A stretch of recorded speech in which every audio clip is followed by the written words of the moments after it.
O vídeo já vai começar, mas antes, não se esqueça de se inscrever e ativar as notificações. Meus irmãos, boa noite, a graça e a paz de Jesus a todos, a você também que está nos assistindo, a graça e a paz do Senhor a você. Eu quero que você abra a sua Bíblia, por favor, em Colossenses capítulo 1, nós estamos no terceiro sermão da carta, ou da epístola de Paulo aos Colossenses. Nós falamos, então, algumas questões até agora, até esse momento, né? No primeiro sermão nós falamos sobre o interesse genuíno pela fé dos santos ou dos eleitos, onde Paulo escreve, né? Ele demonstra amor por aqueles irmãos, o qual ele ainda não havia visto, quer dizer, não tinha visto, ele estava preso quando ele escreve a carta aos Colossenses, preso em Roma, né? Então é fruto talvez o trabalho paulino na Ásia Menor, onde ele encontra esse homem que o texto chama de Epáfras, que era responsável pela igreja ali em Colossos. E aí o que acontece? Né? Ele ouve o evangelho por meio de Paulo, ele é discipulado pelo apóstolo Paulo, então ele começa aquela igreja ali. Então não foi fundada pelo apóstolo Paulo, mas ele tem uma conexão com Paulo, porque ele é o seu discípulo. Né? Paulo é o discipulador aqui de Epáfras, que então fala para Paulo como está indo a igreja de Colossos. Então Paulo tem o interesse genuíno de escrever aquela igreja. Ele, então, nos primeiros versículos, só para a gente introduzi-los aqui, Paulo se apresenta como apóstolo de Jesus Cristo. Ele fala, o versículo 2, aos santos e fiéis irmãos em Cristo, né? Quer dizer, ele reconhece a fé daqueles irmãos. A partir do verso 3, então, ele dá graças pela vida daqueles irmãos. Ele louva a Deus pela vida daqueles homens e mulheres que estão vivendo na fé, que abraçaram o ensino de Epáfras, que é também, Paulo chama aqui, conservo dele. Né? Ou seja, os dois estão caminhando juntos, pregando o evangelho. Mais à frente, nós temos, a partir do versículo 9, o apóstolo Paulo, ele passa de um momento de gratidão, escreve, né, agradecendo, interessado na fé daqueles irmãos, como eles chegaram à fé. A partir do versículo 9, o apóstolo Paulo, ele começa a fazer uma oração de gratidão. Nós vimos isso na semana passada. Então Paulo ora por eles, e Paulo ora basicamente por 4 motivos aqui, né? Ele ora para que eles sejam transbordados de pleno conhecimento. Paulo ora para que eles vivam de forma digna daquilo que eles haviam ouvido do Evangelho. Paulo ora para que eles sejam fortalecidos, e Paulo ora para que eles tenham um coração grato a Deus. Então Paulo clama pela vida deles, para que eles então desenvolvessem uma fé, continuassem a crescer no Senhor com essas características. Então nós falamos na semana passada sobre a oração de Paulo pelos crentes de Colossos, que também deve ser um motivo das nossas orações em favor da igreja, em favor dos irmãos, né? Até eu citei na semana passada que às vezes as nossas orações são superficiais em favor de outras pessoas, né? Então, Deus abençoe e guarde a vida do meu irmão. Tudo bem, acho que vale orar assim também, mas guarde do quê? Proteja do quê? Conheça o quê? Cresça em quê? E Paulo faz isso. Sejam fortalecidos como? Então Paulo traz uma bagagem de informação teológica, doutrinária, a partir da sua oração, entendendo o que a obra de Cristo estava fazendo na vida daqueles irmãos. E hoje nós vamos falar sobre a proeminência, a suficiência, né, ou a supremacia de Cristo e a sua obra reconciliadora. Hoje é esse o nosso tema, a supremacia de Cristo e a sua obra reconciliadora. A partir do verso 13 até o verso 23, eu gostaria de ler com vocês. Diz assim: Ele nos libertou do império das trevas e nos transportou para o reino do Filho do seu amor, no qual temos a redenção, a remissão dos pecados. Este é a imagem do Deus invisível, o primogênito de toda a criação. Pois nele foram criadas todas as coisas nos céus e sobre a terra, as visíveis e as invisíveis, sejam tronos, sejam soberanias, quer principados, quer potestades. Tudo foi criado por meio dele e para ele. Ele é o cabeça do corpo da igreja. Ele é o princípio, o primogênito de entre os mortos, para com todas as coisas ter a primazia, ou em todas as coisas ter a primazia. Porque aprouve a Deus que nele residisse toda a plenitude. E que, havendo feito a paz pelo sangue da sua cruz, por meio dele, reconciliasse consigo mesmo todas as coisas, quer sobre a terra, quer nos céus. E a vós outros também, que outrora eres estranhos e inimigos no entendimento pelas vossas obras malignas. Agora, porém, vos reconciliou no corpo da sua carne, mediante a sua morte, para apresentar-vos perante Ele santos, inculpáveis e irrepreensíveis, se é que permaneceis na fé, alicerçados e firmes, não vos deixando afastar da esperança do Evangelho que ouviste e que foi pregado a toda criatura debaixo do céu, o do qual eu, Paulo, me tornei ministro. Vamos orar mais uma vez e pedir a direção do nosso Deus. Senhor, obrigado pela sua palavra, obrigado pela mensagem que Colossenses traz para o nosso coração, num dia como hoje, num mês como esse, no momento que vivemos de incertezas em muitas áreas do nosso país, da nossa vida talvez, mas Colossenses aponta para uma confiança segura, para uma esperança real, que é a pessoa e que está na pessoa do nosso Senhor Jesus Cristo. Obrigado porque essa mensagem vem de encontro às necessidades que nós temos hoje, e mesmo sendo escrita há tanto tempo atrás, inspirado pelo Senhor, o apóstolo Paulo escreve esta carta, o qual tem também uma mensagem para os dias de hoje, para o nosso coração, para o nosso contexto, para o momento que nós estamos vivendo. Nós pedimos, Senhor, fale ao nosso coração, fale no mais profundo do nosso ser. O Senhor nos conhece verdadeiramente. O Senhor sabe exatamente o que há em cada um de nós, tanto aqueles que estão aqui assistindo presencialmente, mas aqueles que também estão nos assistindo virtualmente, que os nossos corações, ao terminar esse momento, seja levado, seja inclinado a reconhecer a grandeza, a obra salvadora do nosso Senhor Jesus Cristo, porque é por Ele que nós estamos aqui, e é no nome dEle que nós oramos, do nosso Redentor, do nosso Salvador. Nós oramos e agradecemos em nome de Jesus. Amém. Meus irmãos, lembrando uma coisa importante, o apóstolo Paulo, ele então escreve a carta aos Colossenses com um propósito. Ele escreve para agradecer pela vida daqueles irmãos, ele escreve para trazer o interesse pela fé daqueles irmãos, e Paulo ora por eles, mas também Paulo escreve com a intenção de corrigi-los com relação ao pensamento da pessoa de Cristo. Essa é a intenção de Paulo. A carta aos Colossenses, a centralidade dessa carta é o quanto Cristo é suficiente para nós, e nós não precisamos de nada periférico, nenhum tipo de anexo à fé em Cristo ou à pessoa de Cristo, para que nós possamos então ter esperança da salvação, esperança na ressurreição, esperança de viver uma transformação de vida. O ensino equivocado da pessoa de Cristo, mais uma vez, eu quero repetir, isso é importante, naquela época não se tem muito claro, nem pela epístola aos Colossenses, e nem por nenhuma literatura, não se tem muito certo qual é a base doutrinária que aqueles falsos profetas ou falsos mestres estavam ensinando. Nós sabemos que está relacionado com a pessoa de Cristo, com a resposta que Paulo dá, inclusive um hino cristológico belo, do versículo 15 até o versículo 20, depois os 23 para terminar. Nós não sabemos exatamente quais as características desse falso ensino, é muito obscuro, mas é uma mistura de muita coisa. Ou seja, eles não negam a pessoa de Cristo, mas eles acrescentam acessórios à obra de Jesus Cristo. Então estava ali naquele momento uma mistura de judaísmo, quer dizer, você precisa crer em Cristo, mas você precisa ainda praticar os rituais que envolvem o judaísmo. Então existia esse tipo de ensino ali, muito forte. Existia também um ensino a respeito com o gnosticismo, que estava bem no começo ainda das suas ideias, mas tinha uma ideia de que o corpo era ruim, e a matéria ruim, e o espírito, a alma era muito boa. Então existia aquele debate no sentido de, será que Cristo realmente veio em carne? Paulo fala sobre ressurreição, Paulo fala sobre reconciliação. Jesus nos reconciliou por meio da sua carne, não é isso que o texto diz? Então Paulo está combatendo os falsos ensinos, e é muito perigoso, porque eles não estão negando a pessoa de Jesus, eles não estão reduzindo a pessoa de Jesus, mas eles querem acrescentar coisas que falem ou que tragam um tom de acréscimo àquilo que Jesus realizou na cruz. E Paulo então está preocupado em corrigir o coração daqueles irmãos.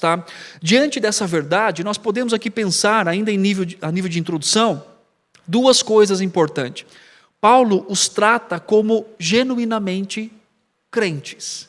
Apesar deles viverem rodeados de alguns ensinos que queriam sobressair-se à pessoa de Cristo, Paulo reconhece que aquela igreja era uma igreja verdadeiramente cristã. Paulo afirma coisas como: ele libertou vocês, vocês são os meus irmãos. Paulo ora pela forma como eles acolheram a fé cristã. Então é interessante pensar que, ainda que, ou até mesmo pelo fato de uma igreja ser boa teologicamente, não significa que ela lida com o perigo iminente de falsificação com relação à pessoa de Jesus Cristo. Existe a necessidade constante de termos atenção daquilo que nós ouvimos a respeito do nosso Senhor Jesus Cristo. E sabe o que é interessante? Que isso começa desde pequenininho. Vou dar um exemplo para vocês, como isso é sutil. Quem tem filho aqui? Você tem filho? Está assistindo aí em casa? Tem filho? Vocês têm filhos aqui? Eu tenho 2, né? Quando o seu filho está comendo junto com você na mesa, e você olha para ele e diz assim: come para Deus ficar feliz, você está falsificando o ensino. Porque ele precisa comer para Deus se alegrar com ele? Ele precisa comer para Deus ficar feliz com ele? Não, ele precisa comer porque tem que sobreviver. Mas o fato dele comer ou não faz com que Deus ame mais ele ou não ame. Então eu estou pegando, porque Deus nos ama por causa de quem? De Cristo. Então, se eu digo para uma criança: olha, meu filho pequenininho, você vê que parece inocente, mas isso traz uma ideia do coração de que eu preciso fazer alguma coisa para Deus gostar de mim. Então, eu preciso fazer alguma coisa para chamar a atenção de Deus. Então, mas espera aí, quem é? Deus nos ama por meio de quem? A obra dele é aplicada em nós por meio de quem? Então percebe que coisas pequenas da nossa vida, sabe aquela ideia que você peca, aí você pede perdão, aí ainda você se sente culpado por isso? Aí você pede perdão de novo, você fala: Deus, olha, deixa eu te lembrar o Senhor aqui, eu sei que eu já pedi perdão, mas vou lembrar de novo. Isso tem a ver também com a forma como nós enxergamos Cristo, porque quando nós falamos de justificação, nós estamos falando de sermos aceitos por Deus, né, por causa de Cristo. Então Deus não me aceita pela quantidade de coisas que eu faço para Ele, Deus me aceita por causa do seu Filho Jesus. E o que eu faço para Ele tem muito mais a ver com gratidão, zelo e amor do que aceitação. É isso que Paulo deixa bem claro. Então percebe que quando a gente olha para heresias ou para doutrinas equivocadas como essas, talvez a gente pense assim: não, está muito longe de mim, eu não tenho esses falsos... Não, mesmo uma igreja boa teologicamente, como a igreja de Colossos, e Paulo reconhece isso, eles lidam com o perigo iminente de ser ensinado de uma forma equivocada sobre a pessoa do Senhor Jesus. E entender errado sobre Jesus, sabe no que vai impactar? Na sua vida, na forma como você ora, na forma como você prega, na forma como que você vê a igreja do Senhor, na forma como você serve a Deus. Então isso impacta fortemente no nosso coração. Por isso que Paulo está corrigindo. Algo relacionado a isso também, o ensino daqueles irmãos, ou daquelas pessoas, né, eram tão atraentes, que sabe o que Epáfras faz? Ele encontra dificuldade de confrontar aquelas pessoas, então ele corre lá para Roma, senta com Paulo, que está preso, e pede uma ajuda para Paulo. E aí Paulo escreve Colossenses para confrontar o coração daqueles irmãos. O que isso traz para a gente, né? A perspectiva de que esses ensinos, eles são atraentes de alguma forma, né? Sabe por quê? Você e eu, nós gostamos de regras, de passos, não é assim? Nós somos muito bons em quebrar leis, mas o quanto a gente gosta de lei, não é verdade?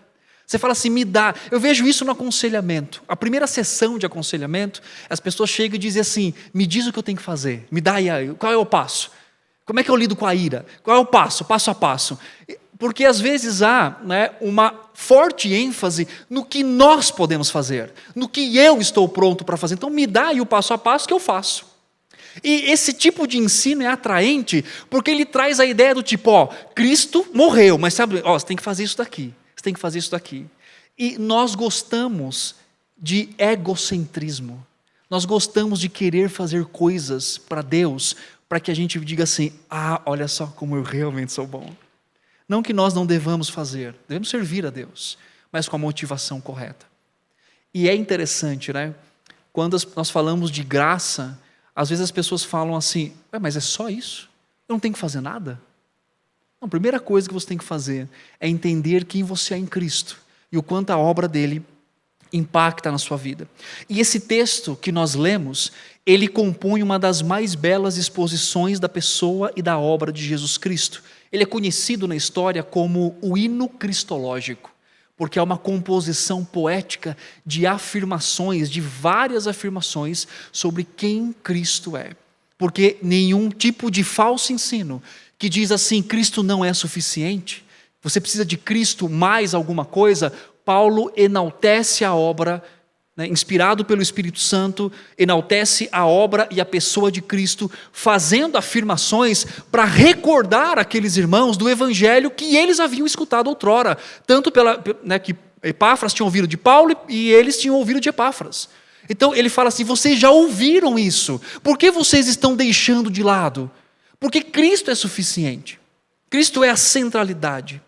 E esse texto, ele é o miolo do capítulo 1. Isso é muito importante entender. Paulo mostra de modo muito bonito a suficiência do nosso Redentor contra o ensino da insuficiência pregado por aqueles que estavam ensinando de modo errado sobre a obra do nosso Senhor Jesus Cristo.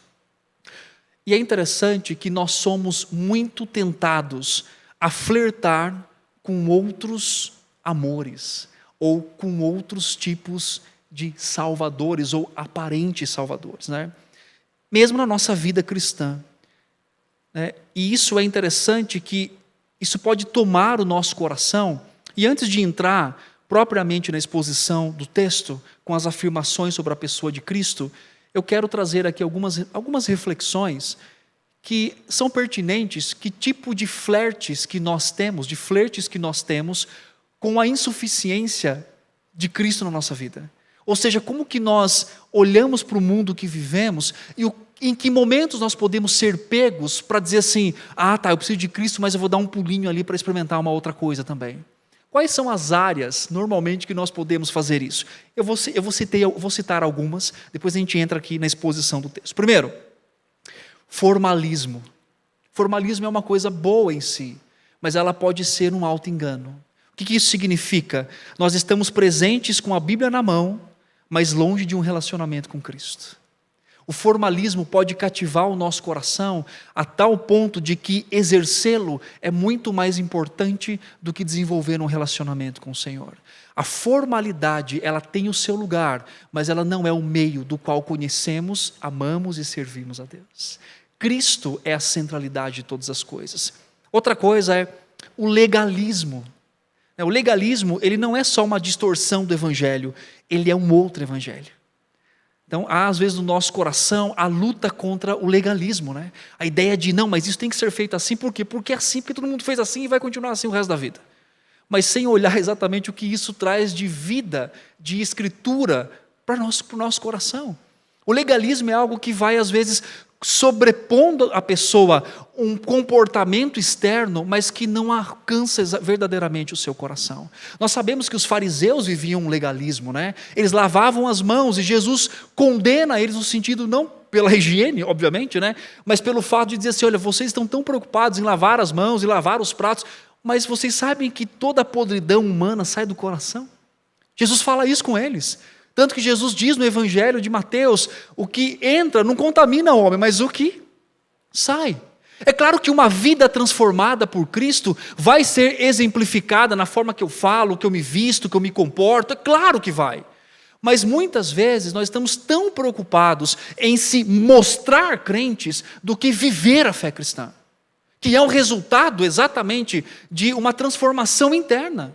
Então às vezes estamos tão preocupados em viver naquele quadradinho de eu preciso ser bem visto pelas pessoas, que normalmente nós esquecemos exatamente do que há dentro do nosso coração. Então o legalismo, ele impõe sobre as pessoas simplesmente um padrão, mas sem estar preocupados com a transformação. Ou seja, é oco, é sem vida, e isso em algum momento vai ruir.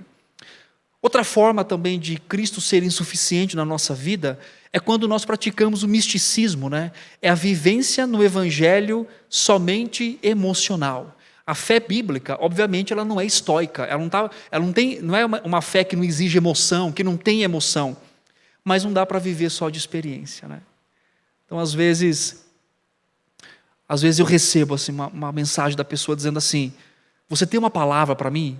Eu falo, tenho, a Bíblia. Já leu a Bíblia hoje? É uma palavra para a sua vida. Às vezes as pessoas elas querem experimentar um relacionamento com Deus somente por meio de experiências rápidas, emocionantes, emocionais, radicais, no domingo à noite, mas que na segunda de manhã a sua vida volta ao normal. Ela volta para o seu pecado, ela volta para os conflitos, ela volta para a realidade. E quando eu vivo atrás de misticismo, quando eu vivo atrás de experiências miraculosas para viver a minha fé, eu não estou experimentando tudo o que Cristo é na minha vida. Porque eu estou rebaixando esse tipo de relacionamento a um frio na barriga, na espinha, para dizer assim, Deus está aqui. E muitas vezes, isso até pega o coração do crente, aonde ele chega para um culto e ele não sente nada disso, ele fala, o culto hoje não foi bom. Primeiro, como se o culto fosse para ele. O culto é para Deus. Então a gente reduz a vida com Cristo simplesmente à experiência. Aí a gente fica crente de experiência. Então a gente fica correndo para lá, corre para cá, para dizer assim, me dá uma palavra, fala aí comigo. Tal. Aí Deus fala, ele chora, emociona, mas ele vive a sua vida comum, no seu pecado comum, na sua rotina comum. Então o misticismo, ele deixa de lado a suficiência de um relacionamento constante, aonde eu me emociono ou não, mas eu estou me relacionando com Cristo. A outra forma de viver a insuficiência na nossa vida é o ativismo, que é uma defesa do que é certo, mas longe de Cristo. Um exemplo, lembra da igreja de Éfeso? Lá em Apocalipse, é uma igreja muito boa, é uma igreja que ela doutrinariamente é ok, ela não vai, na doutrina dos nicolaítas, ela é uma igreja muito séria, ela faz muita coisa, ela trabalha demais, mas Jesus olha para aquela igreja e diz assim, eu tenho uma coisa contra vocês. O que Jesus tinha contra aquela igreja? Eles perderam o seu primeiro amor. É interessante porque Paulo, quando ele escreve aos Efésios, ele elogia os Efésios, assim como ele elogia Colossos, ou os crentes de Colossos, pelo amor que eles tinham uns pelos outros. E depois de algum tempo, o Senhor Jesus, o Senhor da igreja, João, inspirado na ilha de Patmos, escreve Apocalipse e a exortação que a igreja de Éfeso recebe é: vocês deixaram o primeiro amor. Vocês abandonaram o primeiro amor. Eu tenho uma coisa contra vocês. Percebe aqui que a igreja abandona, ela continua sendo ativista, mas ela o faz longe de um relacionamento. Talvez ali ela questiona os falsos ensinos, não mais com amor, ela não ama mais os irmãos como eles deveriam amar, ou seja, simplesmente uma prática religiosa. E Cristo então exorta aquela igreja. E por fim, uma forma de vivermos a insuficiência de Cristo na nossa vida é o biblicismo, ou seja, você pode ser um perito de Bíblia sem ser parecido com Jesus. Você pode saber de muita coisa. E nós temos isso hoje de uma forma talvez conhecida, por alguns tipos de movimentos que vêm sendo colocados. Nós chamamos esse movimento de novo calvinismo, que é um retorno às doutrinas da fé cristã, as doutrinas calvinistas, que isso é bom em si. Muitos jovens abraçando isso. E aí eu li um livro esses dias que ele fala sobre os benefícios e os malefícios disso. Quais são os benefícios? O retorno à Sagrada Escritura, somente a palavra de Deus, enfim, todo esse processo que é importante. Mas quais são alguns malefícios? Malefícios de rejeição da igreja, o não entendimento da liderança. Então são coisas que são peritos em livros e textos históricos e às vezes alguns textos bíblicos, sabendo ali a sua exegese, sabendo a sua hermenêutica, mas que não se parece com Cristo, porque são reprovados em uma questão básica da fé, que é o amor pela igreja. Cristo se entrega pela sua igreja. Cristo ama a sua igreja. Então, uma forma de Cristo ser insuficiente na nossa vida é quando nós sabemos muito de Bíblia, e não tem nada errado em saber de Bíblia, mas quando esse conhecimento não impacta a nossa vida. Quando nós não somos parecidos, nós somos bons para brigar com pessoas e defender um posicionamento, mas nós somos tão tardios em estender a nossa mão e amar, como Paulo faz com irmãos que ele nem conhece. Mas ele escreve com um tom de exortação, mas com um tom de amor, para alcançar o coração daqueles irmãos.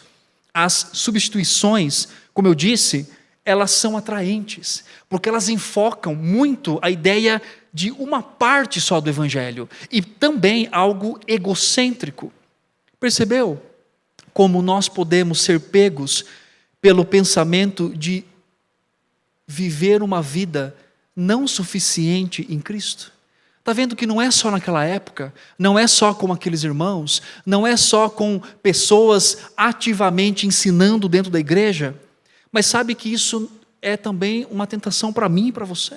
E como nós podemos cuidar do nosso coração, como nós podemos tratar o nosso coração para não fazermos tais substituições com relação à obra e à pessoa do nosso Senhor Jesus Cristo. E agora eu gostaria de fazer aqui 12 afirmações sobre a supremacia e a obra reconciliadora de Jesus Cristo. É claro que nós não teremos tempo para nas 12 nos aprofundarmos tanto, mas o texto de Colossenses traz pelo menos 12 afirmações. E essa é a resposta paulina para pessoas que estão substituindo a suficiência de Cristo. Qual que é a ordem paulina? Olhem para Cristo. Relembrem da obra dele, relembrem da sua pessoa, olhem firmemente para ele, olhem quem ele é, o que ele faz, olhem qual é o propósito de tudo isso que ele fez. E existem aqui algumas afirmações, pelo menos 12, que eu quero compartilhar com vocês e rapidamente como isso se aplica à nossa vida. A primeira afirmação: ele é Deus, ele manifesta a glória de Deus, porque ele é Deus. Olha os versos 15.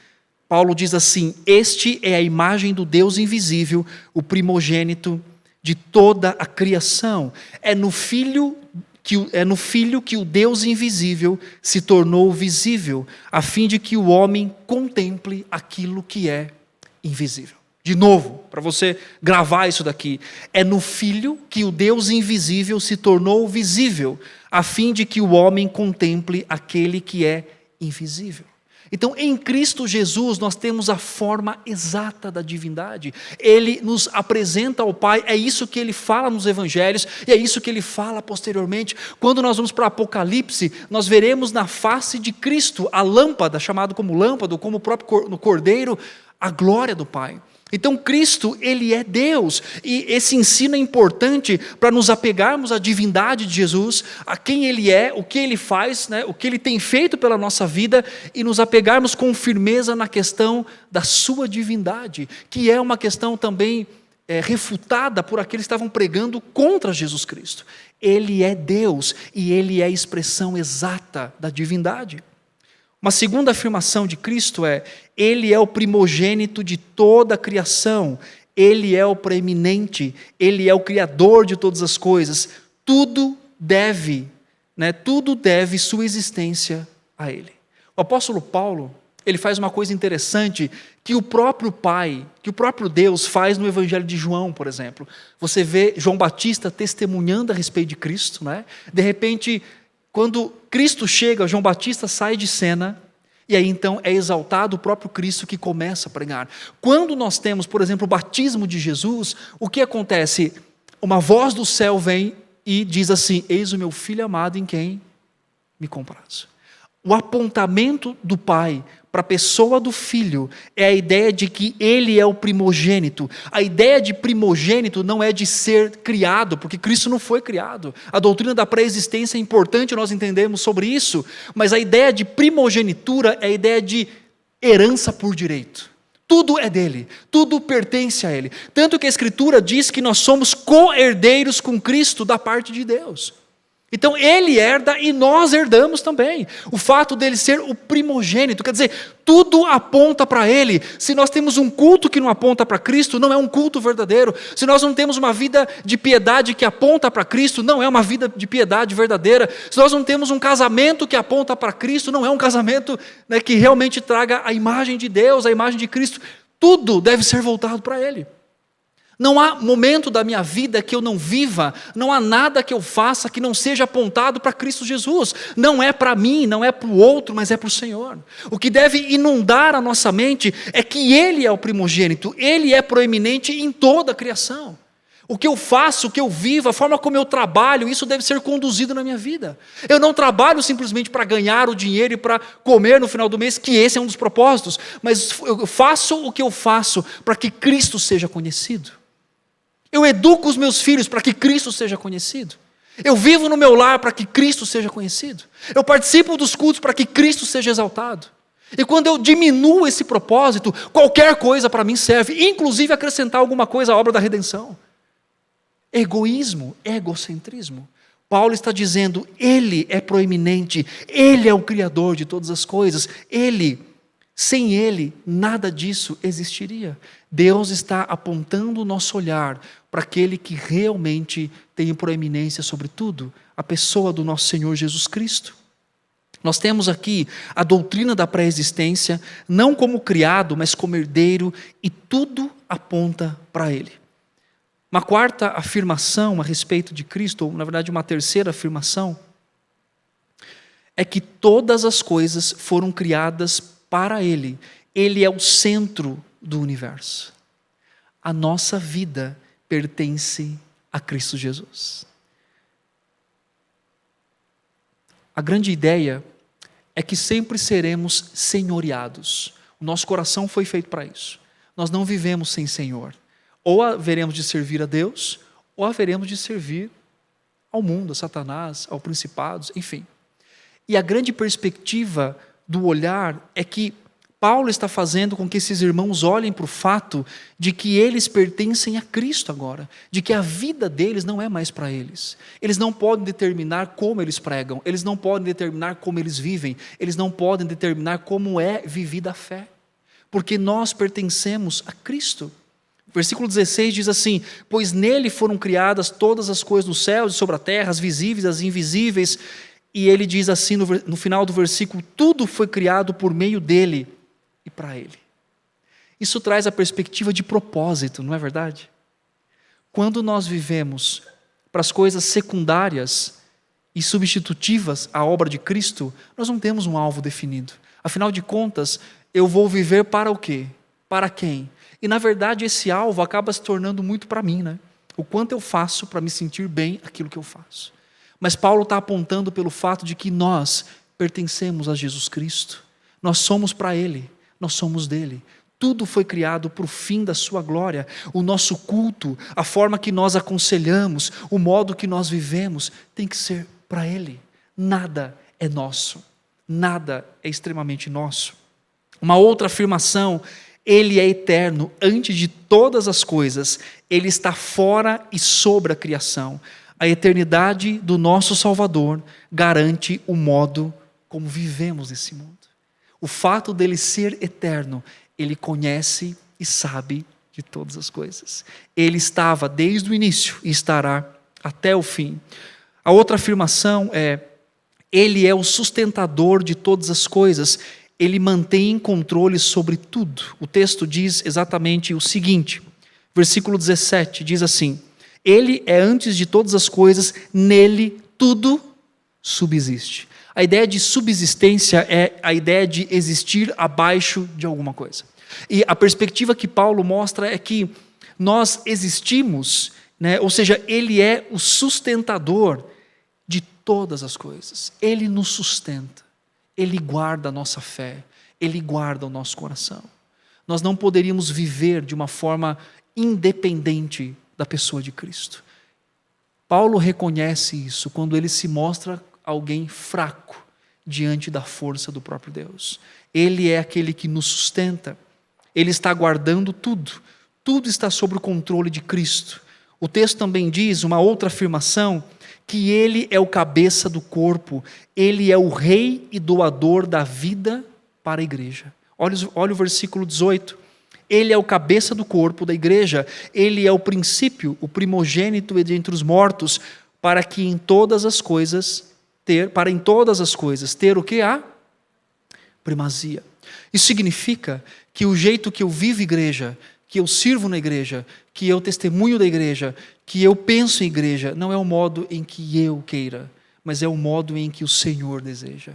Ele é o Senhor da igreja. Não são homens que sustentam igrejas. Apesar de que mãos humanas servem, Deus usa mãos humanas para tocar, cantar, pregar, limpar, enfim, tudo aquilo que nós podemos ver de forma visível. Mas nós caímos no erro de pensar que a igreja é sustentada pela simplesmente qualidade dos seus líderes. A qualidade é importante, mas a força de Cristo é o que é o mais importante. É por Ele que nós somos igreja, é por Ele que nós nos reunimos como corpo. Ele dá a vida, Ele dá o sentido para a sua igreja. É por causa dEle que nós estamos aqui. E Paulo está dizendo assim, olhe para isso, Ele é o cabeça do corpo, Ele é o rei, Ele é o que doa tudo o que a igreja precisa. Isso é interessante porque nos faz tanto ver a presença quanto o cuidado constante de alguém que está preocupado com a sua igreja, no sentido de doar à sua igreja tudo o que ela precisa para viver de forma triunfante. Uma outra afirmação é que Ele é o princípio e o primogênito entre os mortos. Sem a sua ressurreição, nenhuma ressurreição seria possível. Paulo está confrontando algo interessante, porque lembra do gnosticismo? Ele não ressuscitou não, porque não pode vir em corpo, a matéria é má. Mas aí Paulo está dizendo o seguinte, se a matéria é má, e se Cristo não ressuscitou, qual que é a esperança da nossa ressurreição? Porque, quer dizer, a ressurreição, ela já começou. Com quem? Com Cristo. Ele ressuscitou. E a grande ideia aqui Ele é, nesse sentido, a certeza da nossa ressurreição. Ele ressuscitou primeiro. E isso traz a perspectiva constantemente naquilo que alguns autores falam de viver com perspectiva da eternidade. E viver sem a perspectiva da eternidade é uma dor tão grande que nós vivemos aqui, porque afinal de contas, quando nós olhamos para esse mundo, nós vemos queda. Quando olhamos para nós, vemos queda. Quando olhamos para o outro, vemos a queda. E o que nos motiva a viver de forma triunfante é aquilo que Cristo nos oferece agora, mas é aquilo que Cristo nos oferece para a eternidade. A esperança de que um dia estaremos com Ele ressurretos. Um dia viveremos, porque Ele ressuscitou e nós vamos ressuscitar. Ele está vivo e nós viveremos. Ele disse isso na ressurreição de Lázaro. Ainda que morra, vai acontecer o quê? Viverá. Olha que esperança bendita, num Cristo que é insuficiente, pregado por eles aqui, de que não há corpo nele, que tipo de esperança que eles teriam? Mas ele não está vivo, ele não ressuscitou, como que eu vou acreditar nisso? Paulo lembra aqueles irmãos da doutrina da ressurreição, e que Cristo, porque Cristo está vivo, nós também ressuscitaremos. O texto também faz outra afirmação, Ele é supremo, nada mais pode se comparar a Ele. Olha o versículo mais abaixo, por favor. Ele diz assim, Ele é o princípio, versículo 18, o primogênito entre os mortos, para em todas as coisas ter a primazia. Versículo 19, porque aprouve a Deus que nele residisse toda a plenitude. O que isso significa? Tudo o que nós precisamos para a vida está em Cristo Jesus. A paz que precisamos está em Cristo. A redenção que precisamos está em Cristo. Eu vou dar um exemplo bem simples aqui. Dá até vergonha de dar esse exemplo, mas só para você entender. Hoje o mundo nos oferece outras maneiras de ter paz, não é verdade? Então você está cansado, você precisa de férias. Talvez você até precise mesmo de férias. O mundo sempre tem uma resposta para dizer assim, você está assim, então faça isso. Você está se sentindo assim, então faça isso daqui. Só que Deus aponta para a gente, para aquele que realmente pode suprir as nossas necessidades, que é o Senhor Jesus Cristo. Eu preciso dele, você precisa dele. Principalmente na questão da redenção. Talvez você esteja assistindo aí, correndo atrás de outros deuses, buscando, fazendo penitências e tantas coisas que você está fazendo para encontrar o favor de Deus. O favor de Deus só pode ser encontrado na pessoa de Jesus Cristo. Talvez você tenha temor de homens, você viva querendo agradar outras pessoas, aquilo que você faz, o trabalho que você realiza, o serviço, você não precisa agradar pessoas, porque você precisa de Cristo. Ele é suficiente para você. Paulo nos lembra isso em Coríntios. Talvez você vive uma vida ansiosa porque você está vivendo o fato de que você é o seu próprio provedor. Você tem que comer, beber, você é a pessoa que provê para você. Olhe para Cristo, o que você precisa está ali, está nele. O apóstolo Paulo está dizendo que nele tem toda a plenitude. Tudo aquilo que eu e você precisamos, tanto de visibilidade de quem é Deus, quanto experimentar a pessoa e a suficiência de Cristo, Ele tem. Irmãos, Cristo é suficiente para nós. E é dele que nós precisamos. É dele. Eu não preciso de Cristo mais rosa vermelha. Eu não preciso. Eu não preciso de Cristo mais alguma coisa. Eu preciso de Jesus. E Ele é suficiente, porque Deus disse que é. Porque o próprio Pai disse que é.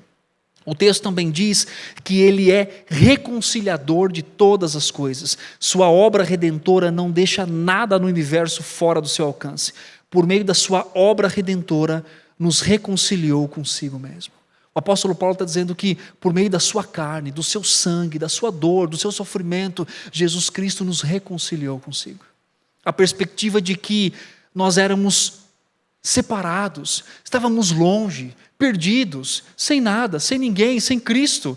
E Efésios, Paulo escreve aos Efésios e nos coloca numa situação difícil, porque ele fala assim, sem Deus no mundo, ou no mundo sem Deus. Quer dizer, estar no mundo já é difícil, sem Deus, pior, muito pior. E Paulo diz, é assim que vocês estavam. Ele repete isso aqui, há coisas parecidas em Efésios. Mas ele fala assim, mas Cristo reconciliou você. Quer dizer, Cristo resolveu o maior problema da minha vida. Qual o maior problema da minha vida? Estar longe de Deus. Cristo me reconcilia com o Pai, por meio da sua obra, por meio da sua redenção. E por fim, a última afirmação do texto é que Ele é o pacificador. Ele traz o reino de Deus à terra e agrega pecadores a si de tal maneira que eles podem gozar da sua glória e não serem esmagados por ela. Isso só aconteceu porque Ele deixou sua glória de lado para morrer e ressuscitar por nós. É isso que o versículo 21 diz. E vós outros também, que outrora eram estranhos e inimigos do entendimento pelas vossas obras malignas, agora, porém, vos reconciliou no corpo da sua carne, mediante a sua morte, para apresentar-vos perante Ele, santos, inculpáveis e irrepreensíveis. A última afirmação sobre a pacificação é: Deus, em Cristo, aceita você, para que você não viva mais para você, que você viva para Ele. A missão e a obra de Cristo em nós é nos apresentar como santos, irrepreensíveis e inculpáveis diante do Pai. A obra de Cristo fez com que começasse em nós uma obra de santificação. É nele que nós podemos encontrar sentido para a mudança real. É nele que nós podemos encontrar sentido para aquilo que vivemos. E para finalizar, para concluir, versículo 23, Paulo fala tudo isso e aí ele chama esses irmãos a atenção muito fortemente. Ele diz assim: se é que permaneceis na fé, alicerçados e firmes, não vos deixando afastar da esperança do evangelho que ouvistes e que foi pregado a toda criatura debaixo do céu, do qual eu, Paulo, me tornei ministro. Paulo apresenta a pessoa de Cristo e ele faz um confronto no coração daqueles irmãos. Ele fala assim: tudo isso só pode ser vivido se vocês permanecerem na fé. E o que é estar na fé? É crer puramente no Evangelho, em quem Cristo é, o que Ele fez, não sem acréscimos, sem coisas minhas, sem coisas secundárias, simplesmente o Evangelho de Jesus Cristo. Paulo está advertindo a igreja visível do fato de que perseverar na fé é um sinal visível também da salvação. Por isso que ele diz, não abandone a esperança. E sem Cristo realmente não há uma esperança. Sem Cristo não há a verdadeira esperança. Cristo é o centro da nossa vida. Fora dele não há salvação e esperança. E Paulo também nos mostra que ser advertido não é simplesmente para nos deixar entristecidos, mas o ser advertido é um fortalecimento da nossa fé. Porque Paulo está pedindo para mim, para você, para esses irmãos, a sondar o nosso coração e fazer uma pergunta básica e simples, mais profunda, que você vai responder para você e eu respondo para mim. E para Deus: Cristo tem sido suficiente para mim? Cristo tem sido suficiente para o meu viver, para a minha vida, para a minha fé, para a minha esperança? Cristo tem sido suficiente para os dias aterrorizantes da minha vida, onde o mar se levanta? Ele tem sido suficiente para o meu consolo? Mas Cristo também tem sido suficiente para os dias de bonança, de alegria, aonde eu coloco diante dele todos os benefícios que eu recebi? Cristo tem sido suficiente para o meu casamento, para a minha vida? Essa reflexão que Paulo faz com que esses irmãos tenham e que nós tenhamos hoje. Não há vida, meus irmãos, não há verdadeira esperança fora da pessoa de Cristo. E se nós temos Cristo, tudo temos, porque Ele é a proeminência, tanto na sua pessoa, quanto na sua obra reconciliadora. Que Cristo nos preserve assim, até a sua vinda, ou até a nossa ida, para que o nosso coração possa reconhecê-lo como único e suficiente. E se você, por algum motivo, tem lutado com questões de fé no seu coração, que essa noite você possa olhar para Cristo, nessa apresentação bela, poética que Paulo fez, e chegar à seguinte conclusão, dado a você pelo próprio Pai: não há ninguém em quem me traga paz, segurança e salvação e santificação, a não ser o meu amado Senhor Jesus Cristo. Amém?